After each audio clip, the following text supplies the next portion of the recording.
The wrench slipped from my greasy fingers and clattered against the concrete floor of my garage. From the kitchen window above, I could hear my wife Vanessa's voice drifting down.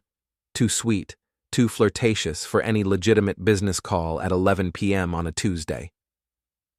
"Oh, Patrick, you're so bad," she giggled, the sound making my stomach turn. "I can't wait to show you those new samples tomorrow." Samples. Right. In 15 years of marriage, I'd never heard Vanessa talk about pharmaceutical samples like they were lingerie.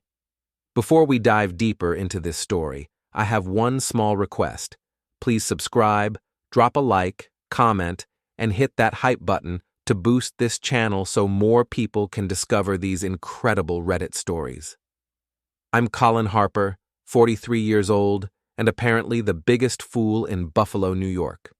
While I spent my evenings fixing my beat-up Ford pickup and debugging code for small businesses, my wife was apparently debugging her marriage by deleting me from the equation. The kitchen light clicked off upstairs.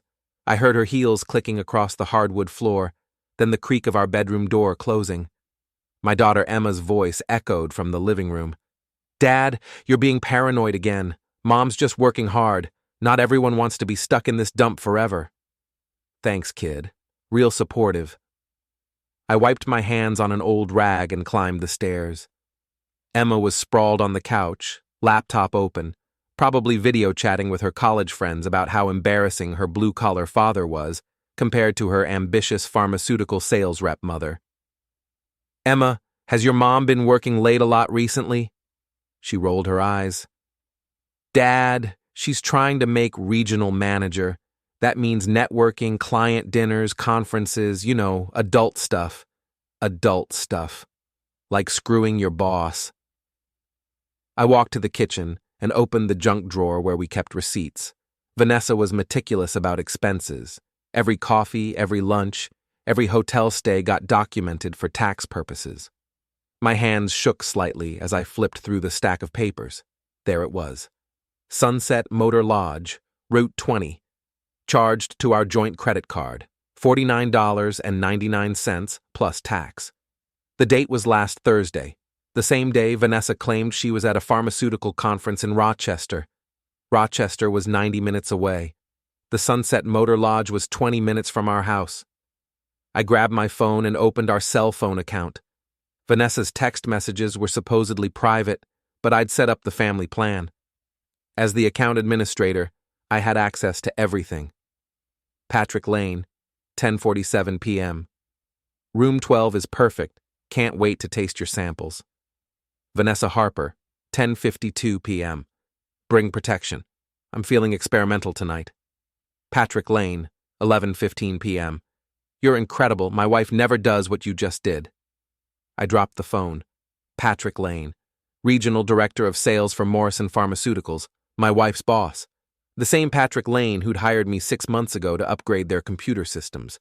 The same Patrick Lane who'd shaken my hand at the company Christmas party and complimented my wife's dedication to excellence. Dedication. That's what we were calling it now. I grabbed my truck keys and headed for the door. Emma looked up from her laptop. "Where are you going this late?" "Business meeting," I said, forcing my voice to stay steady. "Just some emergency IT work." The Sunset Motor Lodge squatted like a diseased toad beside Route 20, its neon sign flickering pink and blue against the October darkness.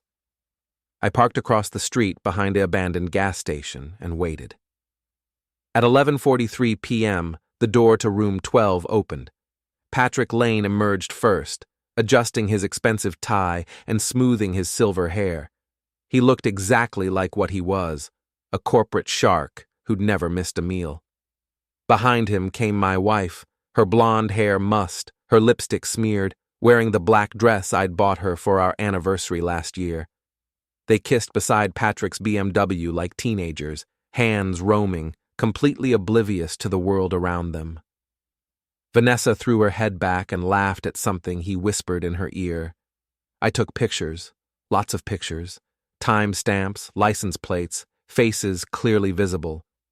If I was going down, I was taking detailed notes on the way. Patrick slapped Vanessa's ass before climbing into his car.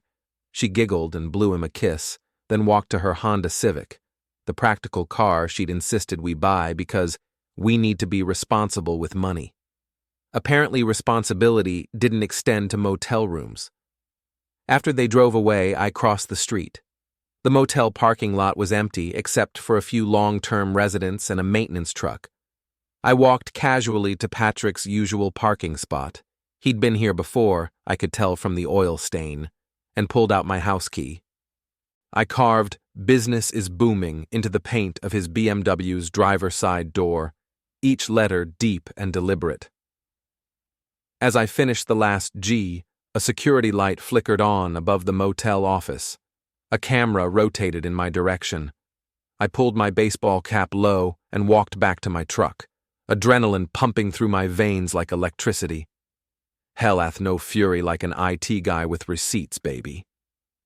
The next morning, Vanessa stood at our kitchen counter, sipping coffee from her world's best mom mug and scrolling through emails on her phone.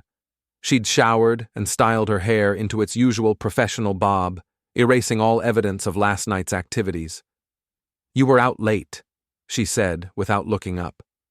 "Emergency call. Server crash at Morrison Pharmaceuticals." She glanced at me sharply. "Really? I didn't hear anything about that." "Different department. Patrick Lane's division. Their whole sales database went down around midnight." I watched her face carefully. A tiny muscle in her jaw twitched. "That's unfortunate," she said. "Patrick worked so hard. I hope it didn't cause too many problems." "Oh, I'm sure Patrick will bounce back. He seems like the type who's good at handling pressure." Vanessa's phone buzzed. She read the message and her face went pale. "Everything okay, honey?" "Fine," she snapped. "Just work drama. Someone vandalized Patrick's car last night, probably some jealous employee." "That's terrible. What kind of person would do something like that?" She studied my face for any sign of guilt. I kept my expression neutral, concerned husband worried about random crime in our neighborhood. "The police are investigating," she said. "They have security camera footage." My heart skipped, but I shrugged. "Good. Vandalism is a serious crime. I hope they catch whoever did it." That afternoon, I drove to Ray's boxing gym on the east side of town. The place smelled like sweat, leather, and broken dreams, my kind of atmosphere. Ray Kowalski, the 70-year-old owner, had been teaching me to box for the past 2 years. He was the only person who knew about my marriage problems. "You look like someone pissed in your cornflakes," Ray said, wrapping my hands for a session with the heavy bag. "Found out my wife's cheating. With my boss." Ray's weathered hands paused. "You sure? Pictures, text messages, hotel receipts, the whole 9 yards. What are you gonna do?" I threw a right cross that made the bag swing wildly. "I'm gonna destroy them, slowly, methodically, like debugging bad code." Ray chuckled. "You want to win a fight? You don't just throw haymakers. You work the body first, weaken them, make them hurt. Then you go for the knockout." Exactly. That evening, I started my research. Vanessa was at another client dinner, probably getting her samples tested by Patrick. I had the house to myself and unlimited access to our financial records. The pattern was obvious once I knew what to look for. Motel charges every Tuesday and Thursday for the past 3 months. Expensive lingerie purchases from Victoria's Secret. A sudden interest in Brazilian waxing appointments. Restaurant bills for 2 at places I'd never been. She'd been planning this affair like a military campaign, and I'd been too stupid to notice. I opened our joint savings account and transferred half the money, my half, into a separate account at a different bank. Legally, I was entitled to it. Practically, it would limit her spending power when everything went to hell. Next, I called our credit card companies and added fraud alerts to our accounts. Any unusual activity would require verification from both cardholders. No more spontaneous motel room charges. Then I got creative. Morrison Pharmaceuticals had an anonymous ethics hotline for reporting inappropriate workplace behavior. I'd installed their phone system 6 months ago, so I knew exactly how it worked. I called from a burner phone and reported a Possible inappropriate relationship between a manager and subordinate in the sales department. I didn't mention names. I didn't need to. They'd figure it out. The next morning, Vanessa's phone rang at 6:30 a.m. She answered with a sleepy, "Hello?" that quickly became, "What? Are you serious? I'll be right there." She hung up and started throwing on clothes. "What's wrong?" I asked, playing the concerned husband. "HR wants to meet with me this morning. Someone made a complaint about inappropriate workplace relationships." "That's crazy. You're the most professional person I know." She shot me a suspicious look. "Colin, did I what? Report my own wife to HR? Why would I do that?" "Because you're a cheating whore," I thought, but I kept my face innocent and confused. The Morrison Pharmaceutical's annual company picnic was scheduled for that Saturday at Delaware Park. Normally, I would have made an excuse to skip it, but this year I was looking forward to the show. I arrived early and set up our folding chairs near the pavilion where Patrick Lane was holding court with his usual group of ass-kissers. Vanessa was noticeably absent from his inner circle. HR's investigation had made them both paranoid about public displays of their professional relationship. I walked over to the group with a beer in my hand and my most innocent smile plastered on my face. "Hey Patrick, how's the car situation working out?" He turned, his face flushing red. "What?" "The vandalism. Vanessa mentioned someone keyed your BMW. That's rough, man. Insurance covering it?" "It's being handled." Good, good. I've been thinking about upgrading your department's security systems. Maybe some better camera coverage in the parking areas. I could give you a good deal." Patrick's jaw clenched. "I don't think that's necessary." "Really? Because whoever did that to your car was pretty bold. They wrote 'business is booming' right on the door. That's almost like they knew something specific about your business practices." The conversation around us had gone quiet. Other employees were listening now, sensing drama. "I have no idea what you're implying," Patrick said. "Not implying anything. Just saying it's weird how personal vandalism can get sometimes. Like whoever did it really wanted to send you a message about your work performance." Patrick stepped closer, trying to intimidate me. "Are you accusing me of something, Harper?" "Accusing you of what? Being good at your job? Vanessa's always talking about what a hands-on manager you are, really involved with your employees' development." Behind Patrick, I saw Vanessa approaching. Her face was white with panic. "Colin," she said sharply, "can I talk to you privately?" "Sure, honey. Just chatting with Patrick about business. You know how much I love hearing about your work?" She grabbed my arm and pulled me away from the group. When we were out of earshot, she spun around and slapped me across the face. The sound echoed across the pavilion like a gunshot. Every conversation stopped. Every head turned in our direction. "You bastard," she hissed. "What are you trying to do?" I rubbed my cheek and smiled. "Just being supportive of your career, sweetheart. Isn't that what good husbands do?" "Stop playing games, Colin. I know what you're doing." "I'm not playing anything. But if I were, I'd be winning." I leaned closer and lowered my voice so only she could hear. "Hope Patrick's worth it, Vanessa, because you're both going to pay for this. And I've got all the receipts." Her phone buzzed. She glanced at the screen and her face went even whiter. "What's wrong?" I asked with fake concern. "Patrick's been suspended pending investigation." I widened my eyes in mock surprise. "That's terrible. What kind of investigation?" She stared at me with pure hatred. "You did this." "Did what? I'm just a simple IT guy, remember? I fix computers. I don't break careers." But as I walked back toward the parking lot, I was already planning my next move. The body shots were working. Time to go for the head. Monday morning brought the first real signs that my plan was working. Vanessa sat at the kitchen table, still in her bathrobe at 9 a.m., staring at her laptop screen with the hollow eyes of someone watching their world collapse in real time. "Rough morning?" I asked, pouring coffee into my travel mug. "They've frozen Patrick's accounts pending the investigation. He can't access his office, his company car, or his expense account." "That seems extreme for a simple workplace complaint." She looked up at me sharply. It wasn't simple. Someone provided detailed evidence of policy violations, timestamps, locations, financial records. Wow. Whoever reported it really did their homework. It had to be someone with access to both our schedules and the company's financial systems. I met her gaze steadily. That could be anyone in IT or accounting.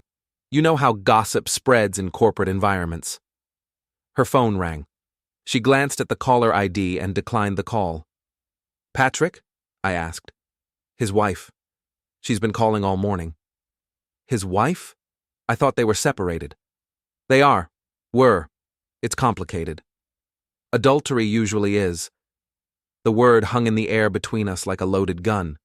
Vanessa's face went through several expressions: guilt, anger, fear, and finally cold calculation. I want a divorce, she said. No. What? I said no.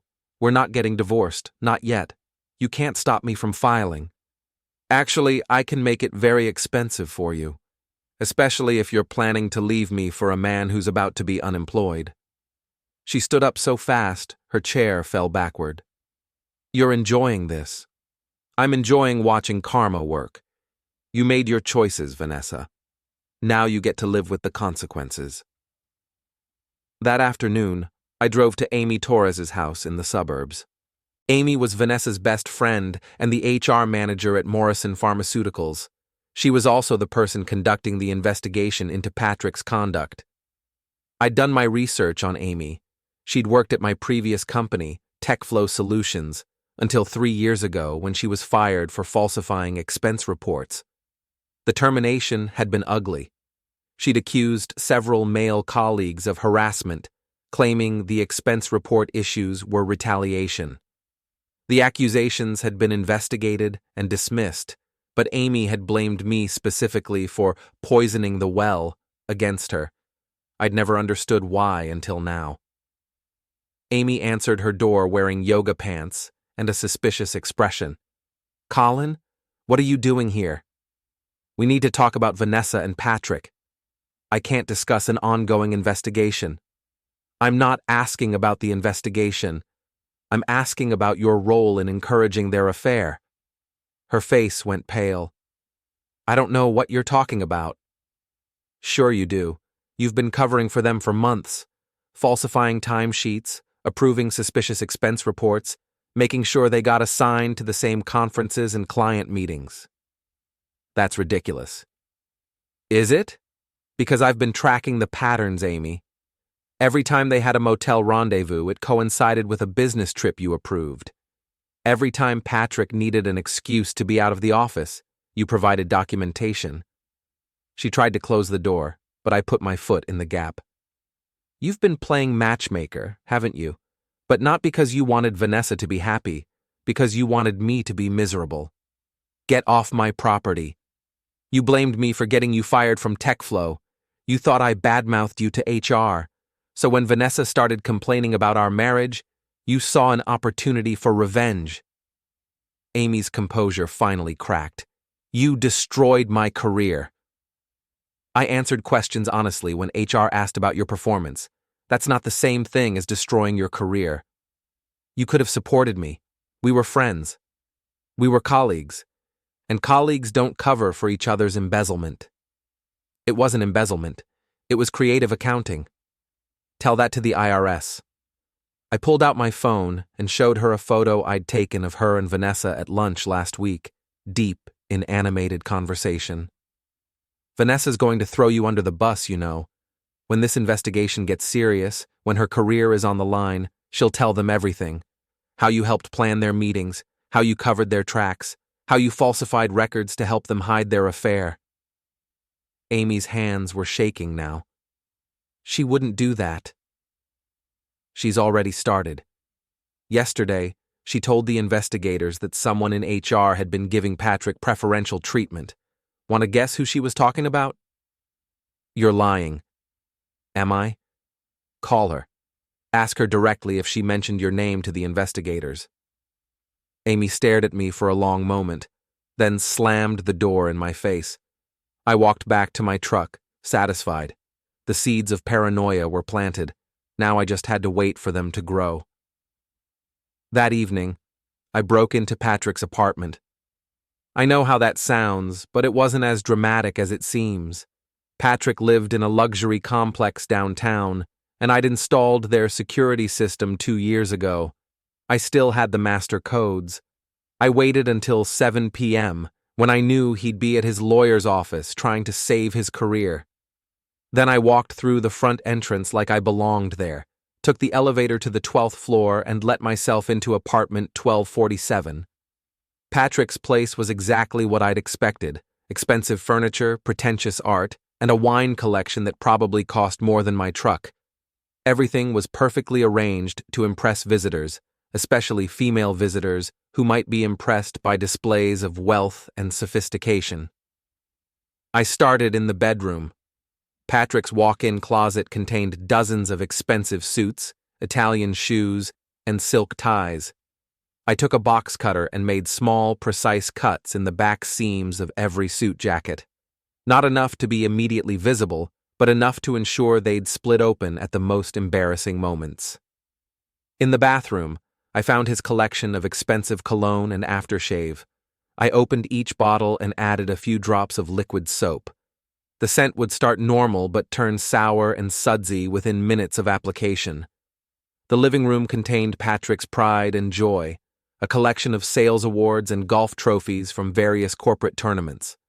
I knocked every single one onto the floor, then arranged them in a pile like a funeral pyre.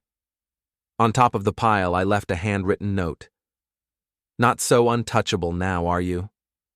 I was heading for the door when I heard the elevator ding in the hallway. Footsteps approached, followed by the sound of keys jingling. I ducked into the coat closet just as the front door opened. "What the hell?" Patrick's voice echoed through the apartment. I heard him moving around, discovering the damage, his breathing getting heavier and more agitated with each new violation of his space. "Snake!" he screamed. Through the crack in the closet door, I watched him pull out his phone and dial 911. "I want to report a break-in. Someone trashed my apartment." While he talked to the dispatcher, I quietly opened the closet door and slipped toward the front entrance. The apartment's layout worked in my favor. The coat closet was near the door, and Patrick was standing in the living room with his back to me.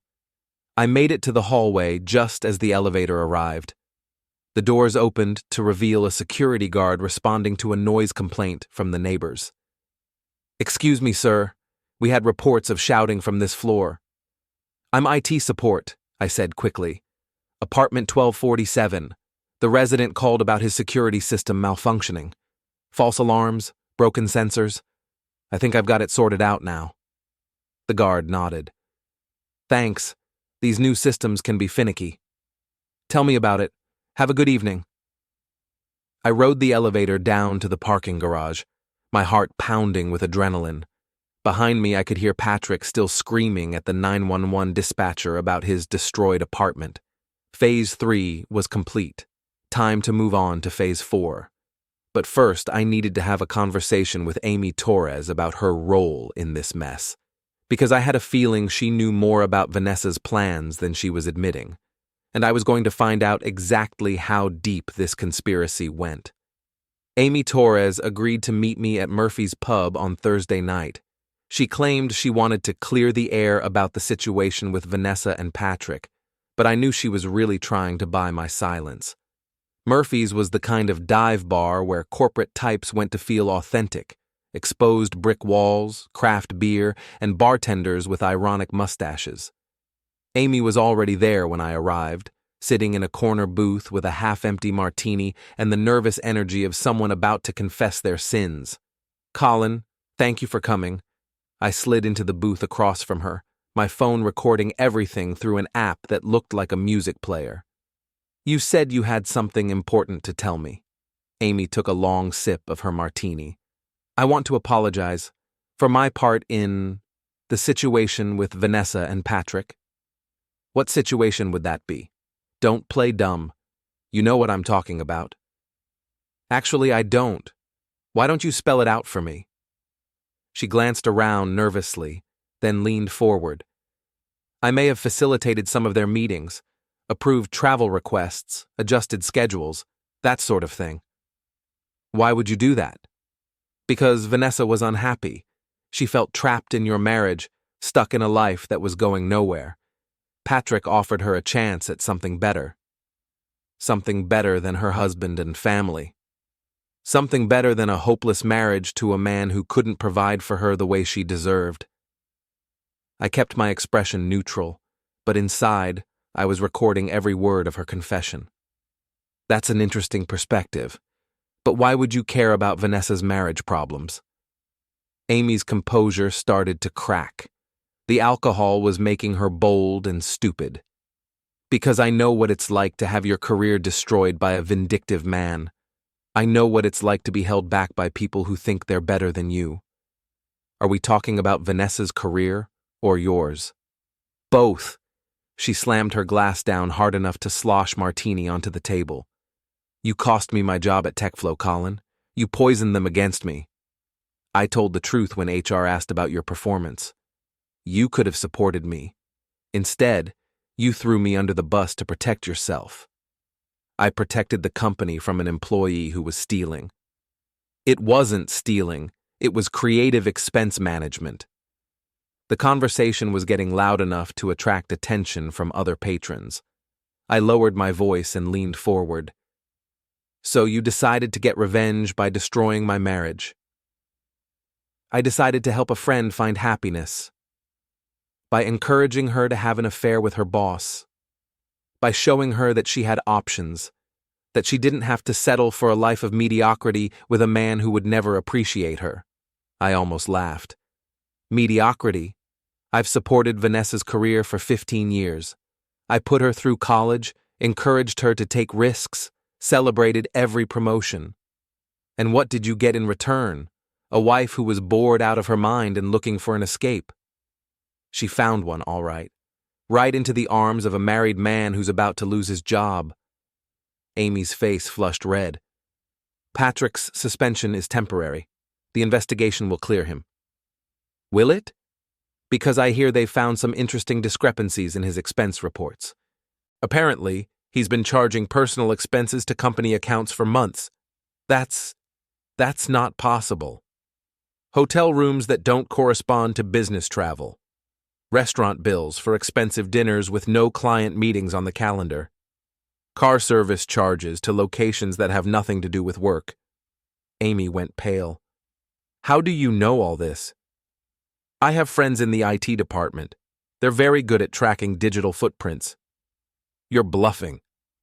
I pulled out my phone and showed her a screenshot of Patrick's expense report from last month. It clearly showed charges for the Sunset Motor Lodge on dates when he was supposed to be in Cleveland for a pharmaceutical conference. The investigators are very thorough, Amy. They're going to find everything.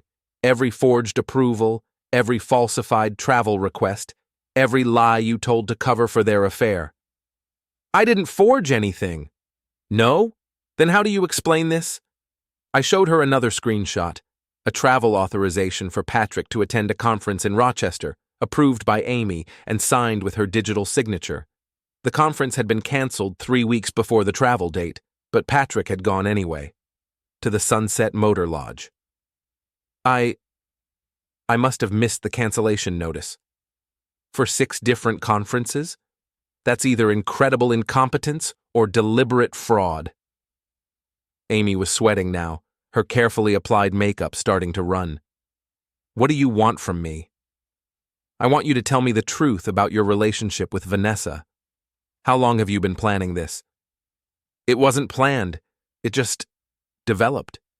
Bullshit. You've been working on this for months, maybe years, ever since you got hired at Morrison and found out Vanessa was my wife. Amy finished her martini and signaled the bartender for another. You're paranoid. Am I? Let me tell you what I think happened. You got fired from TechFlow and blamed me for ruining your career. When you landed the HR job at Morrison, you discovered that my wife worked there too. You saw an opportunity for revenge. That's ridiculous. You started slowly. Casual conversations about her marriage, sympathetic ears when she complained about our financial situation, subtle suggestions that she deserved better. I was being a good friend. You were being a manipulative snake. You identified Patrick as a target, successful, wealthy, married but vulnerable. You orchestrated opportunities for them to work together, travel together, spend time alone together. I didn't orchestrate anything. You did everything except push them into bed together, although maybe you did that too. Amy's second martini arrived. She took a large gulp before responding. Vanessa made her own choices. Choices you carefully guided her toward.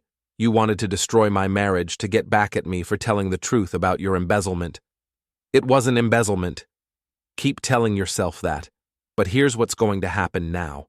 You're going to resign from Morrison Pharmaceuticals tomorrow morning. You're going to submit a full confession to the investigators about your role in covering up Patrick and Vanessa's affair. I'm not doing any of that. Yes, you are. Because if you don't, I'm going to release this recording to your boss, the investigators, and every pharmaceutical company in Buffalo. Your career in HR will be over. Amy stared at me in horror. You've been recording this conversation? Every word, including your confession about facilitating their affair and your admission that you did it for revenge. That's illegal. Actually, it's not. New York is a one-party consent state. I can legally record any conversation I'm part of. The red liquid drained from Amy's face. You bastard. I learned from the best. You and Vanessa taught me that sometimes you have to play dirty to win. I stood up and dropped a 20 on the table. You have until tomorrow morning to resign. After that, I start making phone calls. As I walked toward the exit, I heard Amy calling my name. I turned back to see her stumbling after me, drunk and desperate. Colin, wait! We can work something out. We just did. You resign, or I destroy your career the same way you tried to destroy my marriage. Please, I need this job. You should have thought about that before you decided to play matchmaker. I pushed through the door into the cool October night, leaving Amy Torres to contemplate the wreckage of her revenge plot. But I wasn't done yet. The final phase of my plan was about to begin, and it was going to be spectacular. The Morrison Pharmaceuticals Annual Awards Gala was held at the Buffalo Convention Center on a Saturday night in November. Black tie optional, open bar, and speeches from every department head about teamwork, excellence, and corporate values. It was the perfect venue for my grand finale. I'd spent 2 weeks preparing for this moment. Amy Torres had resigned as expected, claiming personal reasons for her sudden departure. Patrick Lane remained suspended pending investigation, though rumors were circulating that criminal charges might be filed for expense account fraud. Vanessa had moved out of our house the previous Monday, taking only her clothes and personal items. She was staying with her sister while she looked for an apartment, convinced that her career at Morrison was salvageable if she could distance herself from the scandal. She was wrong. I arrived at the gala early, wearing the same black suit I'd worn to our wedding 15 years ago. It still fit, though it felt like a costume now, the uniform of a man I used to be, before I learned what my wife really thought of our marriage. The convention center ballroom was decorated with Morrison's corporate colors, blue and silver streamers, company logos projected onto the walls, round tables covered with white linens and pharmaceutical-themed centerpieces. I found my assigned table near the back of the room. Vanessa was seated at the head table with other department managers, wearing a red dress that probably cost more than my monthly mortgage payment. She looked beautiful, confident, and completely unaware that her world was about to collapse. Patrick Lane was notably absent. The evening began with cocktails and networking. I mingled with colleagues from the IT department, making small talk about server upgrades and security protocols while keeping one eye on the head table. Vanessa was laughing at something her boss was saying, playing the role of dedicated employee who'd been unfairly caught up in someone else's scandal. Dinner was served at 7, rubber chicken and overcooked vegetables that nobody really cared about. The real entertainment was scheduled for after dessert, when various department heads would give speeches about the year's accomplishments. At 9:30, Morrison's CEO took the stage to begin the awards ceremony. I excused myself from my table and walked to the audio-visual booth at the back of the ballroom. The AV technician was a kid named Marcus, who'd worked with me on several IT projects. He was more interested in his phone than the boring corporate speeches happening on stage. "Hey Marcus, I need to test the backup microphone system. Mind if I borrow the wireless mic for a few minutes?" "Sure thing, Mr. Harper. Just bring it back before the big awards." I clipped the wireless microphone to my jacket and walked toward the stage. The CEO was droning on about market share and quarterly projections, putting half the audience to sleep. When he finished his speech and asked if anyone had questions, I raised my hand. "Actually, I have something I'd like to share with everyone."